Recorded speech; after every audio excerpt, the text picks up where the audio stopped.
The quality of our life depends on the forest, and the forest is not healthy. We need to fix it. We've neglected maintaining this green infrastructure for too many decades. This problem is too big for our state agencies to solve alone. And frankly, they shouldn't solve it alone. So there has to be a value to doing the right thing. We are currently developing the Forest Resilience Bond, an investment vehicle that allows private investors to fund forest restoration. Success for us is essentially healthy forests and providing a return to our investors.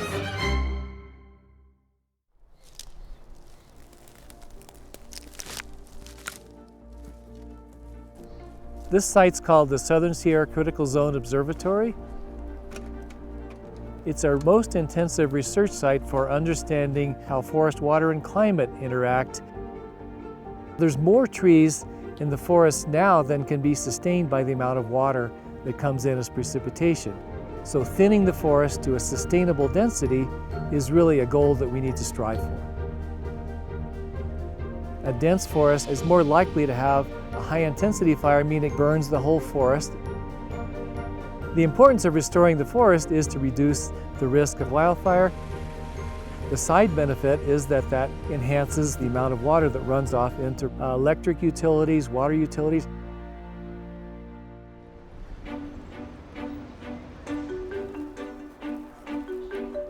Of the 20 million acres that the Forest Service manages here in California, between 6 and 9 million acres are in need of some kind of treatment. We've had a longer fire season. It's cost more and more to fight these really extreme fires. So fire suppression used to be 16% of our budget, and last year it surpassed half of our budget. If we don't start protecting our forests now, our natural resources, our communities, our water resources and utilities are all at risk. The amount of money and capital in the investment community dwarfs the budgets of our federal agencies. So if we can figure out a way to tap into that private investment money, we can have a huge, meaningful impact in the protection of our natural resources. So our job at Blue Forest is to create that investment vehicle. The benefits of forest restoration are actually pretty well understood and proven. What the Forest Resilience Bond does is create a new way to fund this restoration work. Investors earn a return based on the impacts of forest restoration, and beneficiaries such as the Forest Service, utilities, and even potentially state governments will repay investors over time. For instance, after completing a restoration project, there may be more water available for the utility, and the utility is going to make a payment based on some part of what that's worth to them.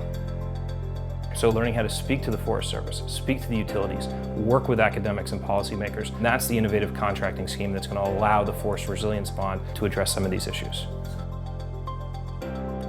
This is a tall order, and to have a few MBAs show up in your office and talk about having a new approach to forest restoration, it could sound a bit crazy. But not only does this offer positive social and environmental impacts, we're also designing this to offer a market rate return. I think bringing private sector business opportunities to manage forests is really the way of the future.